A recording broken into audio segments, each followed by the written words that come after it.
I know it's midday, Wednesday, Thursday, and it's time to take a lunch break because we have something special in store. So while I set the table and while we get the parameters correct, you're in for a treat today. And the reason I believe that you are in for a treat revolves around I have with me on the stream a few guests.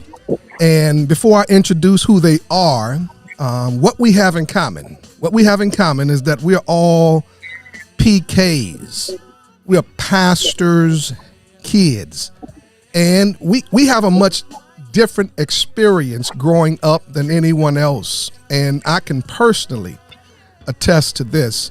And as a PK, the same person we lived with who took care of us, saw the good side of us, the not so good side of us, was also our fathers, was also our leaders. And we have many friends who have walked this walk. And so over the course of the next few months, you're going to hear their stories. You're going to hear how being a preacher's kid shaped their lives. And you're going to also hear the challenging side of what it means to be a preacher's kid. And this is one of the first of many episodes to come. So here's what I need for you to do. My God, I want you to first share this out on your timelines. I know you want to know who's on the line, but I need you to start sharing this out on your respective timelines. We're talking about PK Life. PK Life, baby. And this is part of the Clarence Stowers Leadership Podcast. And then go ahead and check in. That's right. I can see y'all popping on, man. I can see y'all popping on. And I know you want to know who's on the show, so I'm going to tease this out a little bit.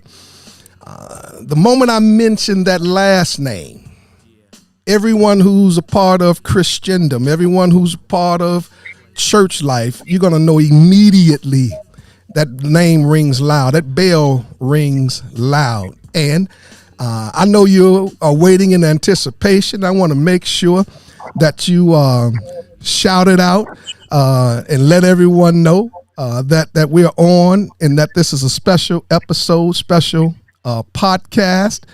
And without any further ado, you all, let me go ahead and do the preliminaries. I've already told you what we're getting ready to do.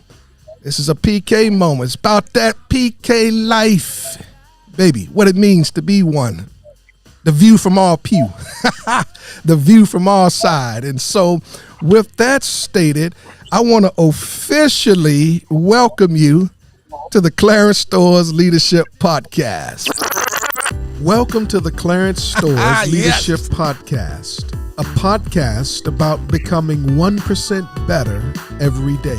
And now your host, yours truly, Clarence Stowers. All right, y'all, I'm back, man. I am excited to welcome to our first video version of our podcast, you all. Man, look who I have with me, hanging out with me. Come on. I told you that Ledbetter name rings loud in Christendom, Baptist circles, church circles, and I'm so excited. You really introduced yourself? You really did your own introduction? Right.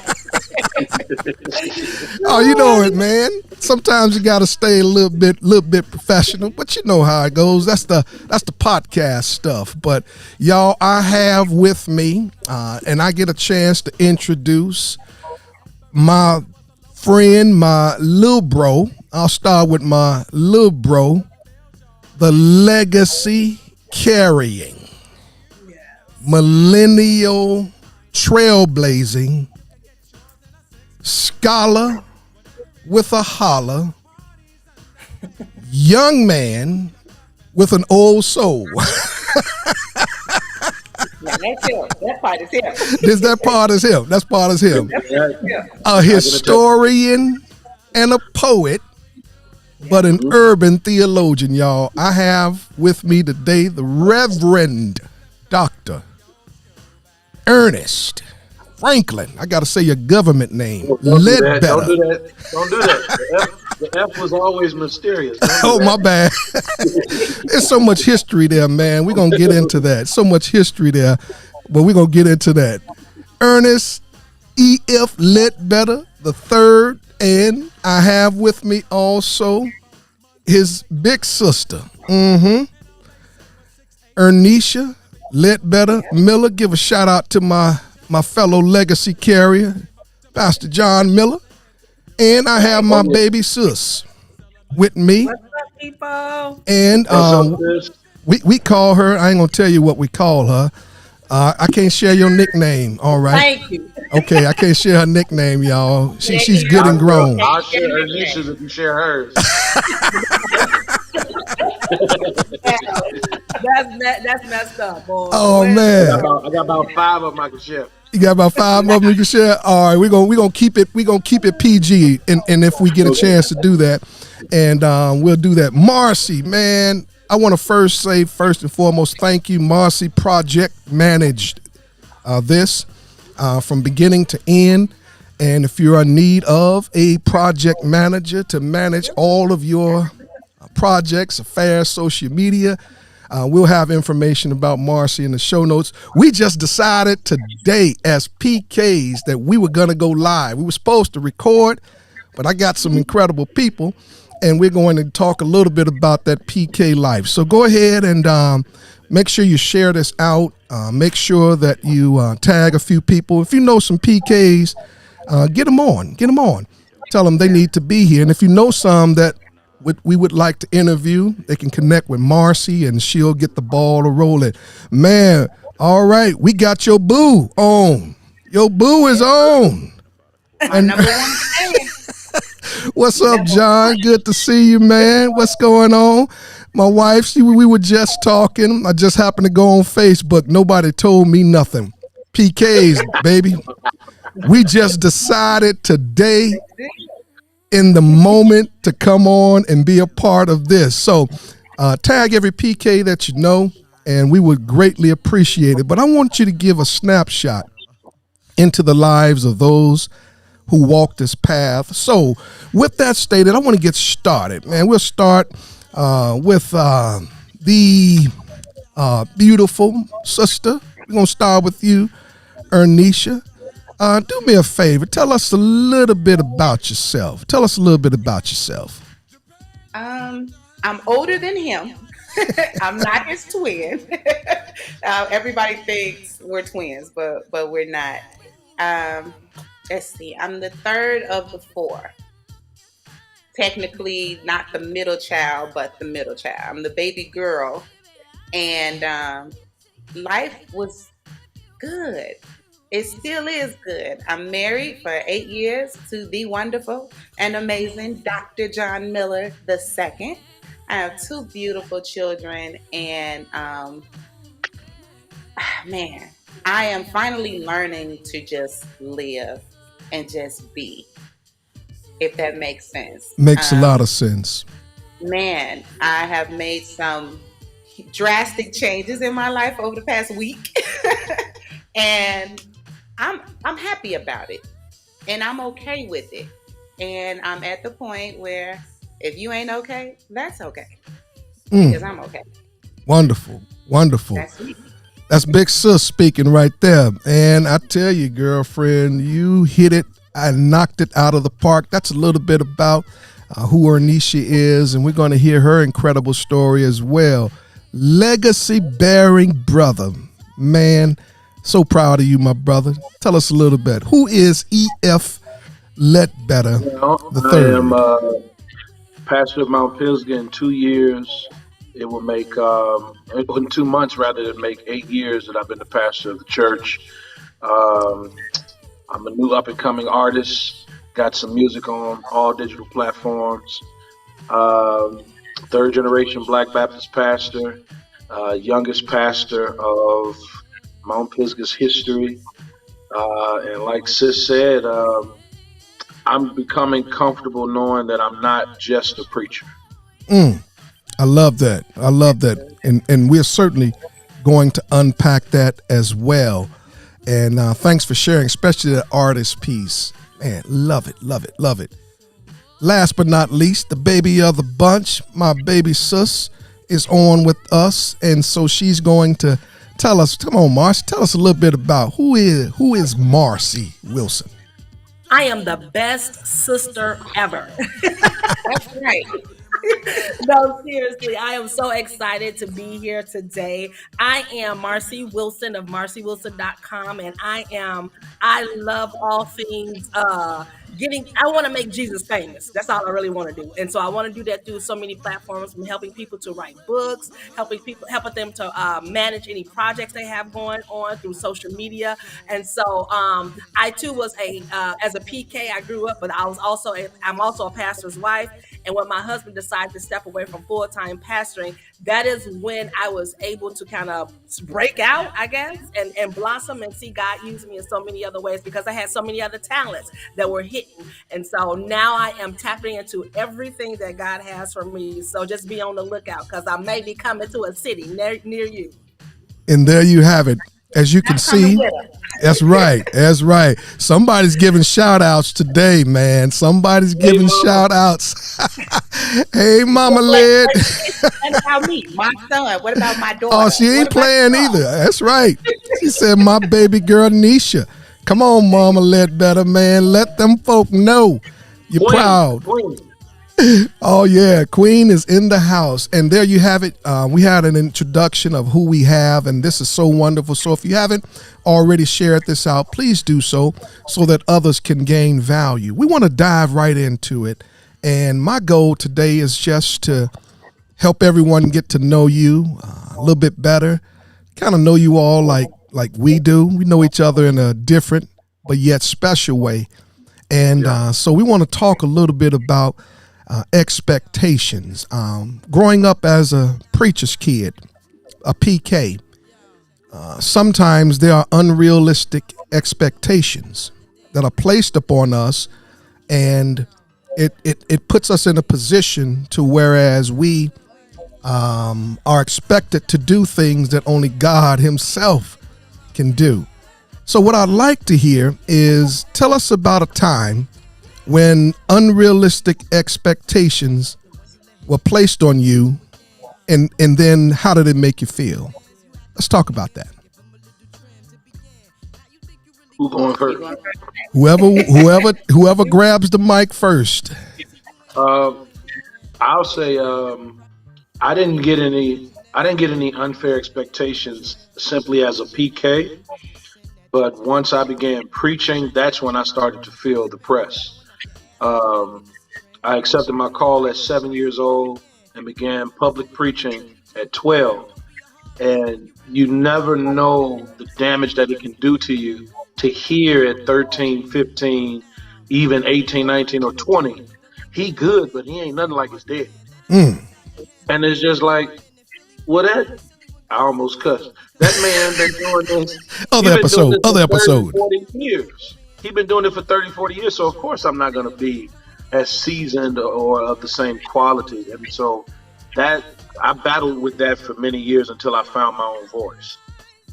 That is so important, finding your own voice and then having that pressure placed upon you at such a young age. How did you navigate that? What got you through the negativity and some of the unrealistic expectations that were placed? Just my father telling me to be myself, and Dad always invested in whatever you were interested in outside of church to develop your own identity. And so I just began to learn how to be comfortable with me. That's wonderful. And that's the beauty of having a father who's in ministry, who can help us navigate that rocky terrain. And by sharing how you dealt with it helps greatly. Ernesha, how did the unrealistic expectations, if there were any, as pastor's kid or pastor's wife, how did it make you feel, and how do you respond to that? The unrealistic for me was my name is Ernesha. So automatically they assume, oh, she's going to preach too, and oh, she's going to marry the preacher, which happened to happen, but that wasn't why. It happened, but that's another show. The unrealistic for me was I was the one doing the more singing. So if I had a high moment in praise and worship, then here comes somebody saying, oh yeah, now the word is in your belly. Now bring the word out because you sing it. Now it may be true down the line, but that's not where I am or was. So it's always why you not preaching? Well, when you gonna start preaching? Well, that's not that ain't my ministry. God called my dad, he called my brother. That's it. And that was something that I always battled with. Coming up, singing. My dad was called, not me. And that's how we lived, and that's how Daddy let us live our life. He was called, not us. Yeah. Now you said something, and I want to stick a pin before we circle back to Marcie. You said something that stuck out in regards of calling your dad and your granddad. I think for all you new listeners and younger listeners, they need to hear a little bit about that Ledbetter legacy. Mind you, that began on the west side of Chicago. Talk a little bit about your granddad and your dad. So Granddad was probably one of the first mega churches, not just in Chicago, but like everywhere. Metropolitan Baptist Church on Washington and Levitt. He was there for how many years, Frank?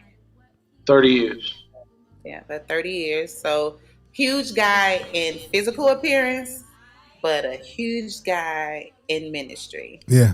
And Dad might as well just be him 30, 50 years later. It's first of all the last name itself. You can't go anywhere and say Ledbetter and people not go, you related to, because of the name. But my dad alone has his own history, his own legacy that I am so proud of him for, but it's the name. Yeah. EF can tell you more about Daddy because I get teary-eyed when I talk about my daddy, so go ahead. Yeah, so Granddad, shout out to Eddie Williams III, another PK who's now currently pastor in Metropolitan. Granddad pastored there from 1939 to 1969. My God. And a lot of his ministry is documented in photography by Gordon Parks. They were good friends. Very famous black filmmaker and photographer. Is that the Good Times photographer? Yeah. And right now, photos of our grandfather, are circulating around Europe, and you can buy his picture for $5,000 because Gordon Parks took it. It's in several of his books. My God. Just a mammoth of man in ministry. He's about 6'4", 6'5", 280, deep voice. They called him the Prince of Preachers. I know for a fact that on one occasion he did a revival in Brazil with an interpreter. And so Dad and I, we were sitting in a U-Haul one day moving one of my sisters in or out of their apartment, and we were just talking about the blessings of being born into a rich legacy. And I'm a whole punk when my dad starts crying, so we just sitting in the truck crying and just thankful that we got a good name. My God. I had to go there because I wanted people to know what was in the room, and by understanding the great heritage and the great legacy, it kind of gives context. People who know me know I like to put frames around whatever it is that I'm doing to help people understand it even more so greatly. And we're going to definitely circle back to your granddad, your dad, and your granddad was a good friend, the Daddy King, and played a pivotal role there. We're going to circle back to that. But Marcie and I were the last of 2 Stowers siblings who grew up in the same household. And by her being the baby of the bunch and the age gap, she's 7 years younger than I am. That's another episode. Mom and Daddy was tripping. Oh my God, tripping big time. Tripping and dipping. Tripping and dipping. My kids got a 6-year gap. It is Oh, so they know Yeah. as well. So being the baby of the bunch, Marcy, carrying the weight of the store's name and legacy, unrealistic expectations. Were they placed on you, and if so, how did they make you feel? Yeah, they definitely were, and it wasn't from our family or our parents. It was basically like the outside world. You know, once they find out you are stores, oh wow, well then you got to act a certain way. You got to walk a certain way. You can't say how you feel, and so I got a lot of flack, probably more so from like outside people. And then when I started not caring about what they had to say, because our mom was, you know how she was, Clarence. She was so wonderful in making us aware of who we were. And so I know she used to tell me all the time, you know that Psalms 139, you are fearfully and wonderfully made, Marcy. Just be yourself. And so that just kind of helped me to not have the unrealistic expectations of outside people, because people will put pressure on you because of the stuff that they can't do. None of us could sing. None of us, in our family, I know that's unheard of for a pastor's family, and nobody can sing. Like, why aren't you singing, or why aren't you, doing this, or why aren't you doing that? I'm like, because God didn't call me to do any of those things. And so when I became comfortable in the skin that I'm in, that's when I saw myself kind of flourish and blossom out. But it came from people, and people think that you're supposed to act a certain way or not say anything or not have feelings, but the reality of it is that you just have to be who you are. And so I'm just thankful that both mom and dad were so instrumental in allowing us just to be us and just to be whoever we were going to be. Perfectly stated. And I've always said, when when expectations meet reality, there's a gap, and what we choose to place in the gap would either make us better or make us bitter. And as you can see, being well-rounded and having that stable home life allowed us to manage those expectations so that we don't turn out bitter. As a PK, preacher's kid, for context, what is the one thing that you wished that you spent more time doing when you were younger? Led, I know you started, man, preaching early, and we've all been in ministry all of our lives. So what's the one thing you wish you spent more time doing when you were younger? I don't really know, because as I said, anything that I wanted to do, my parents pushed us to do it. At one point, I wanted to be a cartoonist and do voiceovers. I was going to go to the Art Institute. My father bought me and all my drawing pads and let me take them to the church, and told me he's mad at me now that I don't draw like I used to for therapeutic and relaxation purposes. Instruments, he bought instruments. When I wanted to play football, he fought my mother to let me play football. Whatever I wanted to do, he fully invested in and helped me do it. So I don't feel like I missed out on anything. And the blessing was church was church and home was home with Dad. So I didn't feel like, we clearly knew the line of pastor and father, because he never made it convoluted. My God. And that's such great balance. Anyone else? What is it? Something that you wish that you spent more time doing when you were younger? Because our dad was similar. Supported us dearly in our pursuits, whether it was sports, school, or any other activities. Never pushed preaching or pastoring on any of us. Allowed us to live our lives so that we could have at least a semblance of normalcy as preachers' kids. So I concur. I don't miss much, didn't miss out on much, and tried to do the same in rearing our children's. Anyone else would like to speak to that, or are we agreeing that we are certainly on the same path? I think mine was more personal. It wasn't the ministry that stopped me from doing things. It was just me, because I was creating in my mind that I needed to be something else other than the pastor's kid. So I started playing volleyball, then I quit. I wish I would have stayed in that more.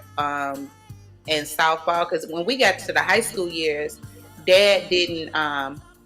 And this might be going into another question for later on, but if we had practice or we had games or things like that, Bible class was on Tuesday, so we wouldn't make it. So I started doing like I got practice. Oh, I ain't gonna have to go to Bible class. So I stopped doing a lot of things because I had the freedom. And I wish I would have stuck with something or pushed more for something in my teenage years, and maybe I'll be in a different position now. So it wasn't ministry that did it, it was me. That's good. That's very insightful, and it really takes a mature person to reflect in such a manner to own up to that. And so I want to personally commend you for that. And we're definitely going to talk a little bit more about ministry before we pivot and shift gears on some of the personal pursuits, which I'm excited about that. But what I'd like to ask at this particular time, what's the most surprising fact that you've learned about yourself from growing up as a PK up until now? That's good. The most surprising that I guess for me, I would say that of the hidden talents that I had, because I just didn't, as kind of growing up, you were kind of, limited in what you can do. You can be you can sing in a choir, you can be an usher, you can be a nurse,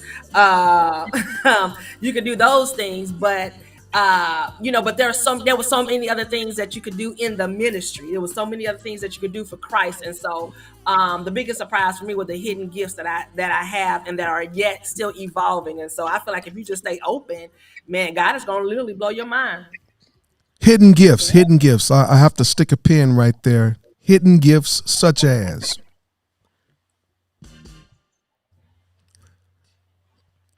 What hidden gifts are you specifically referencing? We'd like to know that. What hidden gifts? Just again, how things are evolving. So I just feel like, for me, I have this knack for thinking outside of the box. I have this, I see things differently, and I'm not afraid to kind of pursue those things. And so I think just the way that I think critically and the way that I just try to put puzzles and pieces together. And so especially now that we are hybrid, it just makes my heart just flutter, just knowing all the possibilities. It's by me working in the school and I'm seeing how technology is integrated in the school system. I'm like, we can do this in church, and just taking what I'm learning over here and what I'm doing over here and actually applying it to ministry just so that we can be better. Wonderful. Anyone else want to take a stab at that? Most surprising fact. I am the super emotional one in the family. Yeah. And they always talk about me for that. I am very, very sensitive, very emotional. Found out recently that my nickname from them is Woo Woo. But the most surprising thing is my emotional side and my sensitive side actually helps my husband. My husband is not the most sensitive person. So sometimes once he says things, I have to come back and, sweeten it up for him. So surprisingly, my little emotional and sensitive side actually works for me at my husband's ministry. I love it. That's a great balance. Reminds me so much of my mom and dad's relationship, because they were certainly polar opposites. And, it reminds me also of Sister Stowers. Man, for those who really know me, know I love deeply, and I go deep in relationships, which probably is why, that circle remains somewhat small. And so to know me is to know he loves and cares deeply, but may not show it in an affectionate way, or may come across as stoic or aloof or all of the above. And so, man, my wife, I call her the cleanup woman, not in a negative sense, because I'm so straightforward and I'm so stoic. she has that same gifting to say, now what it really meant is, or give it another look or another twist. So, sister girl, I get that, and we can become so narrow focused that we miss the mark. So, we appreciate you all for having that quality. We appreciate you all. She just commented. She's that way as well. So that is wonderful. He don't get it, but I hope he get it now. Oh man, we working on it. We are works in progress. We're works in progress. Now that we're on this vein, because I'm gonna shift, because I want to dive into some of the things the Reverend Dr. Legacy carrying, image bearing, son of Issachar, urban day poet and prophet is doing outside of ministry. I want to get to that, but before I get to that, I want to drill down a little bit more on this PK life. All right, y'all, what's the most important lesson that you've learned as a PK, and if so, what is the biggest regret? If you could talk about that for a moment. Biggest lesson, biggest regret. Don't take time for granted. Oh, I'm sorry. You go ahead, Pastor. Yeah. No, go ahead. I'm thinking. Yeah, don't take time for granted, man. For me, my biggest regret is I wish I had more time. So for all of you who family, your father and your mother are still alive, man, do not take that for granted. Because I was born so late, because it's a huge age gap between all of me and all of my siblings. Clarence and I are actually the closest in age, so that kind of gives you an idea of how much older my other sisters are. And so sometimes I just feel like I got slighted because I was born so late that I didn't have enough time. So I wish I would have had more time, especially with my dad. I got married in one week, and then like a couple of months later, my daddy was going on to be with the Lord. Yeah. And so for me, I just wish my biggest regret is that I didn't really appreciate the time that I had, because I thought they would be here forever. So don't take any moment for granted, because that's my biggest regret, is that I wish I had more time. Yeah. I concur. When people know that both of our parents are with the Lord now, and when they respond and say, man, I can't even imagine, I tell them, don't. Nothing in life can prepare you for that. And spend every day, every moment you have, loving on them, spending as much time as you can with them, because that's a day you never want to imagine. Anyone else? How would you chronicle the biggest lesson learned as a PK, or any regrets that you may have? The biggest lesson that I've learned from being a PK is that the church, the health and wholeness of a church depends upon the health and wholeness of each family. When I think about the church I was raised in, Greater Mount Hebron, there were big families that made up the whole church. The Allens, the Evans, the Battles, the Tigers, the Russells, all of it. And it wasn't about the programming. It wasn't about how great the choir was. It wasn't about who was playing on the instruments. It was about how whole are the families. And that creates the greatest memories for ministry. Because some of my greatest friends today are from those families. And when I see them, whether they still go to my father's church or not, there's this bond that we have that we'll never lose. The biggest regret is not even from my own life, is when I'm in contact with PKs that have such disdain for ministry or their fathers, and they cannot seem to reconcile it in any way. Because I realize that whatever pitfalls they're going through is connected to not just the daddy issue, but the pastor issue. And so I have a lot of friends that I know are called to preach, and it's on them. Yeah. But they have a bad relationship with their father, they'll never walk in it. So My I feel bad that the regret is that they didn't have the gift of a father and pastor that I grew up with, because I thought that's what everybody had. Yeah. EF, man, you're absolutely right. how naive I was when my parents dropped me off at Jackson State University for as a freshman, and growing up in that type of an environment that gave stability. I went there naive because I thought that everyone who was there, parents had been together 30 plus years. I thought every dad was in the house, and I would make references and say that, and that's when I really was introduced to divorce and how real it is and how it presents a sense of instability. And it also references and mirrors our relationship with God.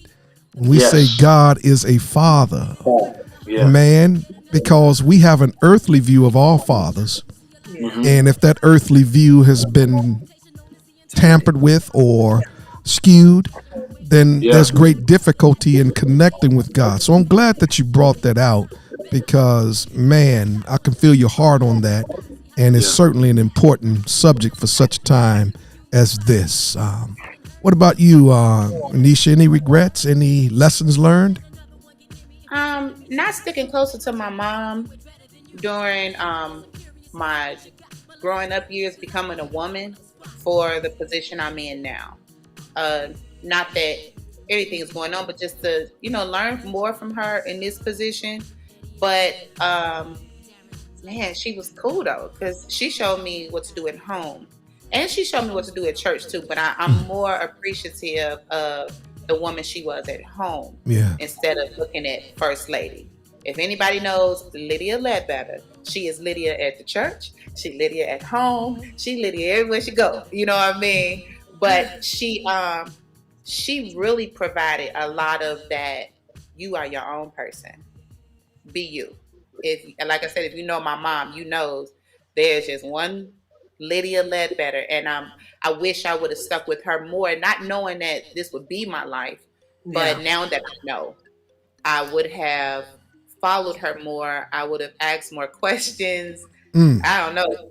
I would have really, sat at her feet and just listened to her. But now I'm grateful because she is still here. And when her friends come over, they allow me to sit amongst them. I'm not the little girl anymore. And we have these great talks and conversations. And I'm just grateful that she's been there, so she knows. And sometimes I don't even have to say anything. She's just like, it's okay. You got it. You got it. That's so wonderful. And that's an art that's lost.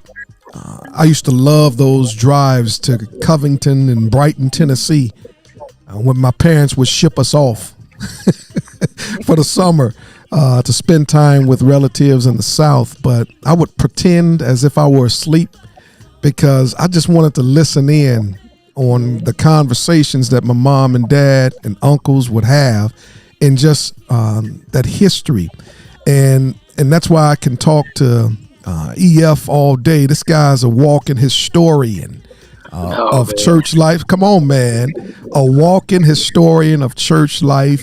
But he takes it a step further. He shows the connections of history and how we ought to preserve it. And that's given me the impetus to do everything I can to keep the heritage alive. That's why I keep mentioning the names. That's why I'm loving this segment of podcasts. But now that you've gotten a chance to shift and learn a little bit about how we grew up as PKs and the expectations that were there, the lessons that we've learned, and all of the regrets that we may experience, I want to shift. I want to get to some fun stuff now. I want to get to some fun stuff because PKing ain't all we do. No, it ain't. That's come on. It's a small part of what we do, and I want those who may be having difficulty grasping that we have real lives outside of church life. Don't clutch your pearls. So we may say some pearl clutching things, or we may say some clearing your throat things, or deacon, you might fix your pocket watch. So I'm just warning you ahead of time that we have lives outside of being a PK. We have pursuits outside of being PKs. And man, one such story, and I want to start with you, my brother, is I was listening, and he may not know this, but I really listen more than I talk as I've gotten older. I listen more because there's a story behind every story. And we were at a function together, EF and I, and he was telling me about his musical pursuits. I'm gonna let him tell what he does. But when he had mentioned before he graces the stage, he announces who he is, which I love, and then quickly shifted and had a conversation on how Jesus, when he confronted Matthew, said, let's go back to a place that's comfortable for you. Then this brother proceeds to give a historical and theological lesson on Jesus going back to Matthew's house. Man, I listen closely. So, man, here's what I'd like for you to do, EF, man. Yes, sir. I know what you're doing.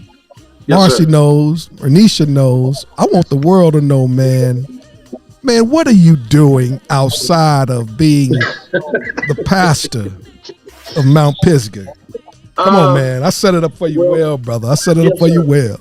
Yes, so I am an independent neo soul gospel artist, I'll say. Yeah, man. Yeah. I produce my own work. I engineer my own work. Write all the music and everything. And so, if you're looking for the Thompson Singers or if you're looking for not Aretha Franklin, but if you're looking for John P. Key or Hezekiah Walker, I'm probably not for you. It might be Father, I Stretch My Hand to Thee or Amazing Grace, but it's not going to be churchy at all. Sexy Jesus. It's going to be sexy Jesus. What you say, Nisha? It's sexy Jesus. Hold on. I can't let y'all go past that. Come on, say that one more time, sis.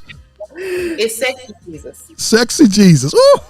Okay. Somebody just clutched their pearls. Let's unpack this because she's part of the problem.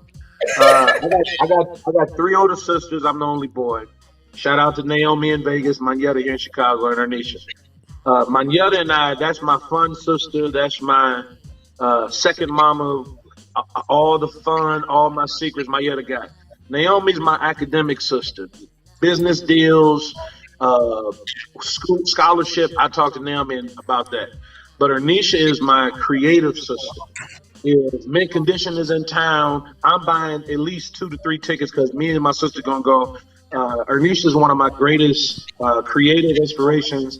Y'all don't know she used to be a freestyle rapper in high school. Uh-oh. She's a poet.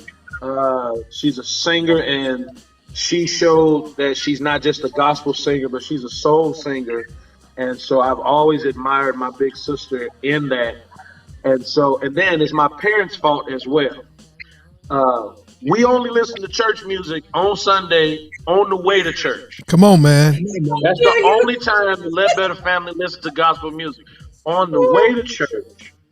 Because after church, the blues was going to be on, what's the song? Smaller the club, bigger the party. That was, as soon as we pulled off from the church, that's what my dad and my mother was gonna play. So Mama is queuing up Bobby Blue Bland, Johnny Taylor, O.B. Wright, Joe Simon, all of that. That's what I was 8 years old going to school asking. Have y'all heard that new O.B. Wright? Dad is Temptation, Sting, Seal, Chick Corea, Lenny White, Billy Cobham, Curtis Mayfield, Marvin Gaye. So the music that I make, I have tried to make traditional gospel. I have tried. I can't do it. When I have done it, it sounds like show tunes. So the stuff that God gives me is because is because I'm trying to attract the people that would not listen to. Yeah, man. Everybody don't want to hear that. I don't want to hear that. And so people like Ty Tribbett, people like Molly Music, they changed my life because I stopped listening to gospel because everything sounds the same. So my inspirations are like D'Angelo, Bilal, BJ Chicago Kid, Sir. And so, so that's kind of my music. And my mother is threatening us right now. So I'm telling them goodbye. But I also, my dad and I, we were downstairs. We were shooting pool. Shooting pool. Oh my God. Yeah, we grew up in a house with a pool table all my life. I've been shooting pool longer than I've been preaching. So Dad, we were listening to Robert Glasper with an orchestra, and he said the other night, we're really going to have to rethink what is secular and what is sacred. He says, because what I'm hearing from Robert Glasper is majestic and holy. And I said, Dad, that's why I'm comfortable doing my neo soul R&B sets, because I'm singing from my soul. And when I tell people in the middle of my set that I'm Pastor Ledbetter of Mount Pisgah, they come up to me and tell me, well, if you can come hang with us here and not make us feel crazy and you doing this music, we can come to your church and hang with you. Church folk don't get it, but hey, I've been a PK all my life. Of course they don't get it. Man, I love that. Let me stick a pin before I get to you, Marcie and Ernesha. People don't know that the great reformer, Martin Luther, yes, sir, before he attached his 95 theses of how the church needs to change to the wall, would sit in a German pub. Yes. And he wrote, "A mighty fortress is our God, pearl clutcher, pocket watch fixer." He wrote, "A mighty fortress is our God," to the tune in the music in a pub while sipping on ale from his Stein. Yeah. So I have to say that. Oh my God, we're gonna get there in a moment too. So I said that to say, man, what you're doing, and I've always believed this, but I'm not musical. I'm more on the technical business side. But man, listening to you, would it be safe to say that music is amoral? And what I mean by that, it has no theology, it has no morality, but it's the lyrics that can either make it amoral or make it unholy, unrighteous, and therefore it all exudes from God. Am I on the right path? I mean, I'm not out there. I mean, I know which songs to do, and I'm not singing Jodeci Freak Me Baby. I'm doing certain songs that I grew up listening to.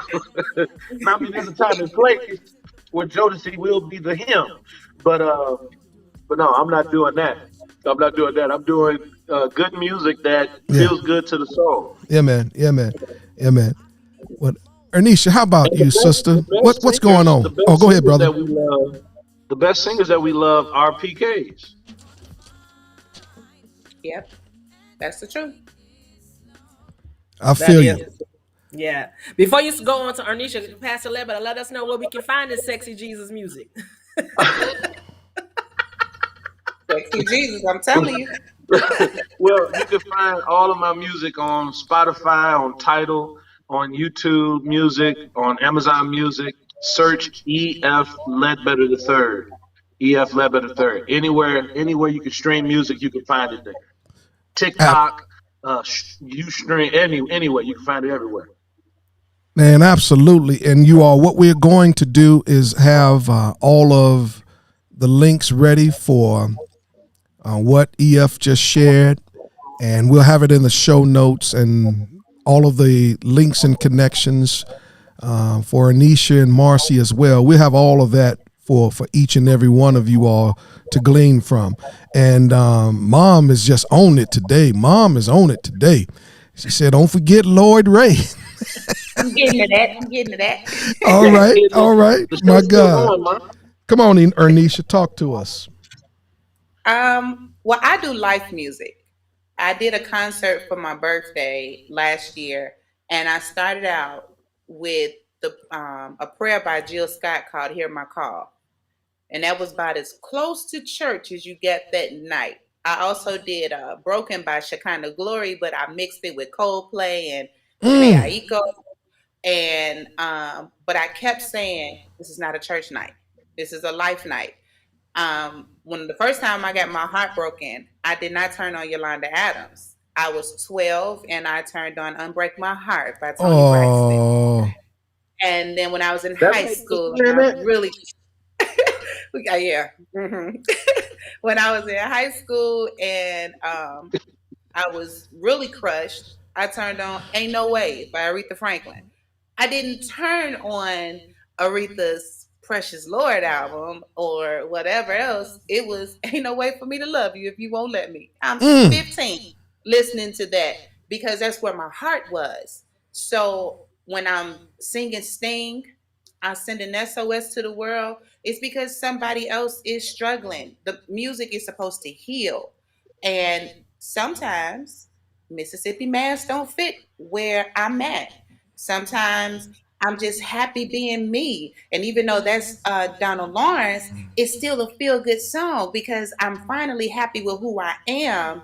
But it ain't necessarily a song that they're going to sing on Sunday morning, you know? So every day ain't Sunday morning over here.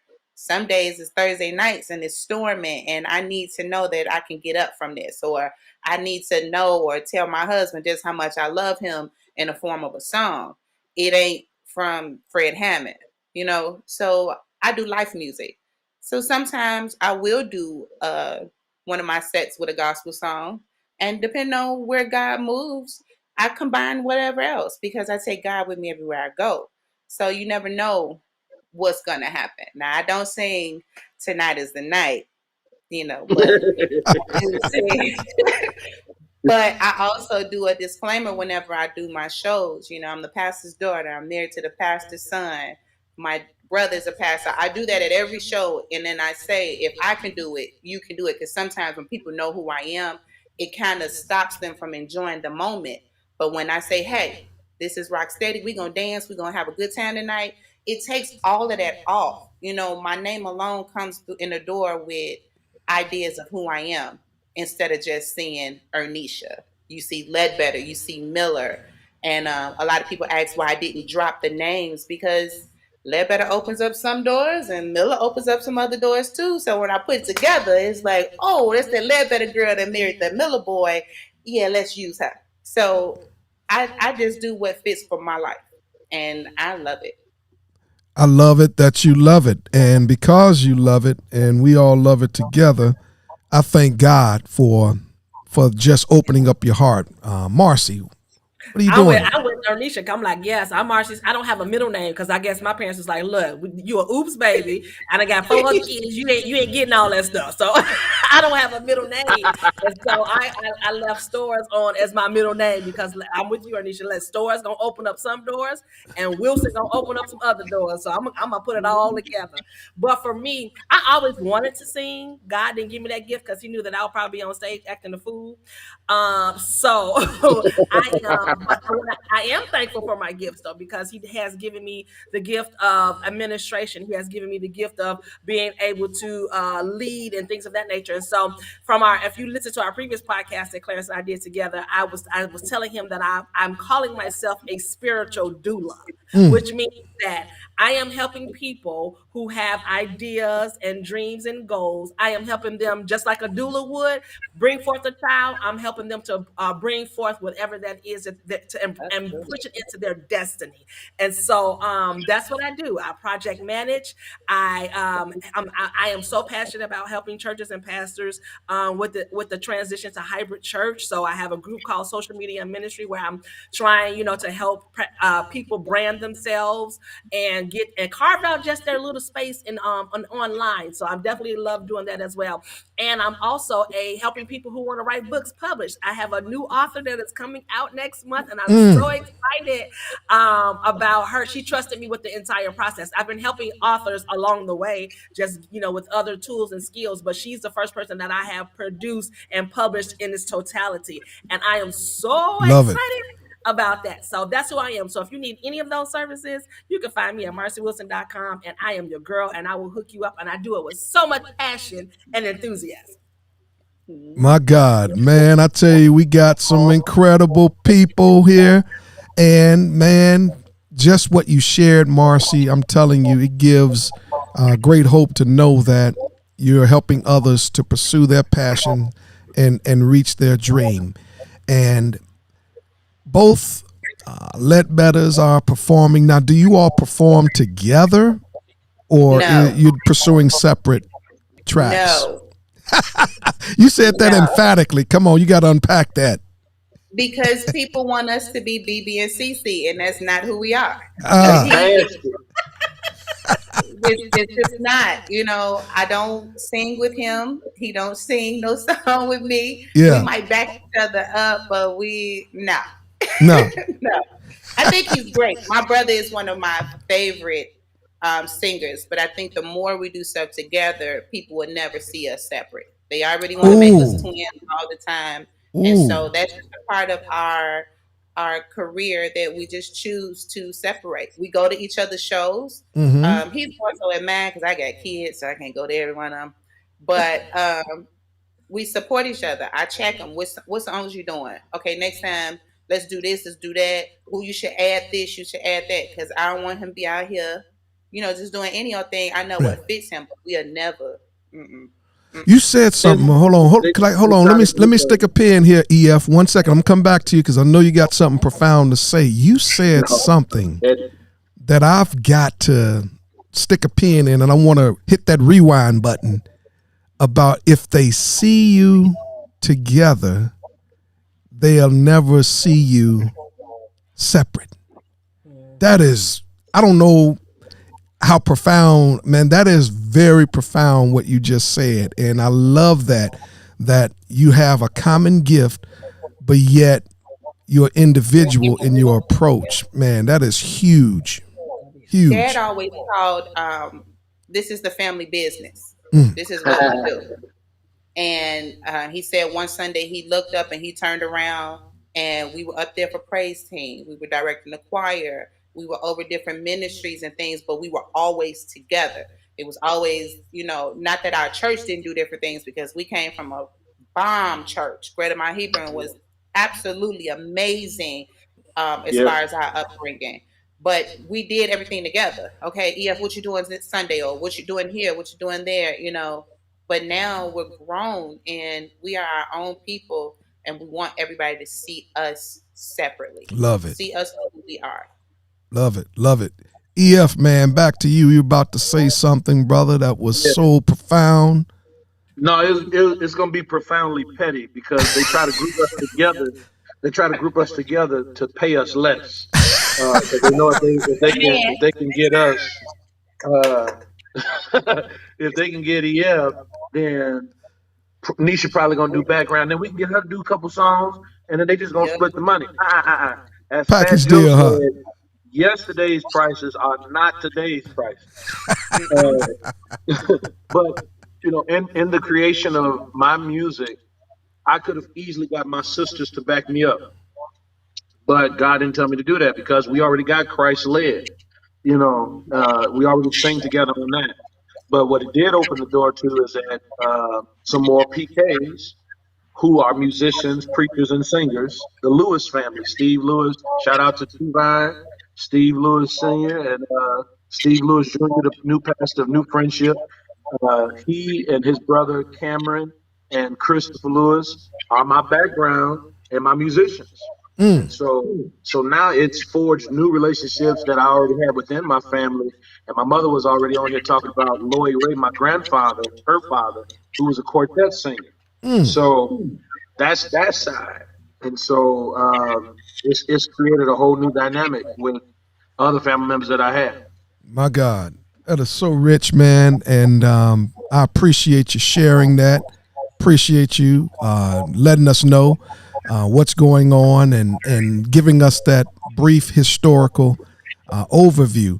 What I'd like to do at this last juncture, in this last lightning round, because we definitely got to come back, y'all, and do this again. We got to come back and do this again.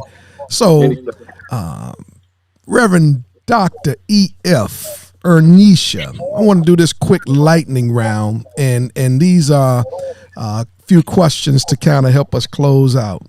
Morning person or night owl? Night owl. Night owl. Habit or ritual? Neither. Depends. Fedora or baseball cap? Ooh, fedora. Baseball cap. Coupons, yes or no? No. Ain't got time. But we like discounts. Gift cards or actual gifts? Yeah. Actual gifts. Well, all right, man. Thank you all for appreciating in my lightning round. And Marcie, man, before we cut out of here, my God, we got to run through the same battery of questions in our quick lightning round. Are you ready? All right, let's go. I'm ready. All Let's right. go. Books, digital or hardback? Hardback. But you like hybrid church. Okay. I know, right? It's something about the pages, turning the pages. Limited edition or new edition of Boys to Men? Oh, new edition, baby. Listen. All right. Reese's Cups or Reese's Pieces? Reese cups. Give me all that peanut butter. Come on. All right. Home cooked or dining out? Listen, depends on the day because I'm the only one home cooking. So Friday through Sunday eating out. Monday through Thursday home cook. Oh man, thank you for participating in my lightning round. And before we go, EF man, if you could just share one piece of advice to PKs growing up today, man, what would you say? If I could share advice with PKs today, find your own voice within the deep heritage and history that you were born into, in which you had no choice. Awesome. And be okay with it. Good stuff. Good stuff. Same question to you, Ernesha. What piece of advice? Can I point mine to actual pastors and the wives? Please. Or pastors Please. and husbands? Raising PKs myself now, I am going to be more aware that they are children. When they're teenagers, they are teenagers. When they're in college, they're college students. They are not Reverend John Miller II and Ernesha Ledbetter. The best thing that I would say to a pastor is let your children be children. Yes. The same thing that these kids are doing, let them go. Let them enjoy it, because guess what? They're the ones teaching us anyway. So let them be kids. Do not stop them from sports, choirs, anything, because life is changing and the stuff that was cool for me is going to be different for Leah. So allow them to live. Good Pastors, stuff. churches, allow your pastors' kids to just live. And forget them church folk. Pearl clutching moment. We Pocket just watch. as bad as the regular kids. Come on, man, because they play with your kids. Yep. We learn from them. Marcie, what you got for us? Be your authentic self. You don't have to be like anybody else. You don't have to act like anybody else. Be your authentic self. And I'm going to echo Pastor Ledbetter and say, find your own voice. And PKs and parents, spend as much quality time as you can together. Take those family vacations. The convention going to be there. Let your kids be kids. Take them to Disney World. Do some things and some fun things with them. And just be a family and just enjoy the moment. Spend as much time as you can together. I can't reiterate that enough. Awesome. There you have it. You have seasoned advice from people who live the life and are living the life, so that you could hear something that would help you grow exponentially as a PK or raising PKs. EF, man, if you don't mind, brother, when and where is the next show? I think I got one tomorrow night in Hammond, Indiana, I believe. Okay. I'm gonna send you the link. Please do. Yeah, we want to definitely drop that in the comments. Ernesha, same question. When's the next show? I had to check my calendar. Tuesday in Country Club Hills at Aces. It starts at 9:00. And I also have my husband just posted. Thank you both. My Leah Story Time. I am a children's book consultant for ages of from infants to high schoolers. All right, we'll make sure we get all the links to that and what was shared, and we'll post them in the show notes for the podcast and in our comment sections from the stream. All right, Marcie, what do you got on the horizon? What's next for you? I wish I could sing. Like I told you, I want to perform too, but you can definitely see anything that you need from me. You can meet me at marcywilson.com. You can book a consultation. You can buy all of my products and my book. And you can also get a chance to kind of look around and see what all the things that I have to offer, all the services that I have to offer right at marcywilson.com. There it is. There it is. And Patricia Hill is on, y'all. She's a PK. What's up, Patricia? Yeah. Hey, Pastor Pat. Pastor Pat, we need you on. Make sure you connect with Marcie. And we are building out this PK network, talking about it's a PK, the PK life. And you had a chance to go ahead, brother. We need some hoodies. You're right. Yeah. We're going to get us some hoodies. We're going to get some hoodies, man. And I don't know who's going to be in part of that project. Anything technical, anything streaming, I got us covered. I'm the producer for the show. Anything else creative, look to the Ledbetters, look to Marcie. And they'll I'll make sure it look good on the screen.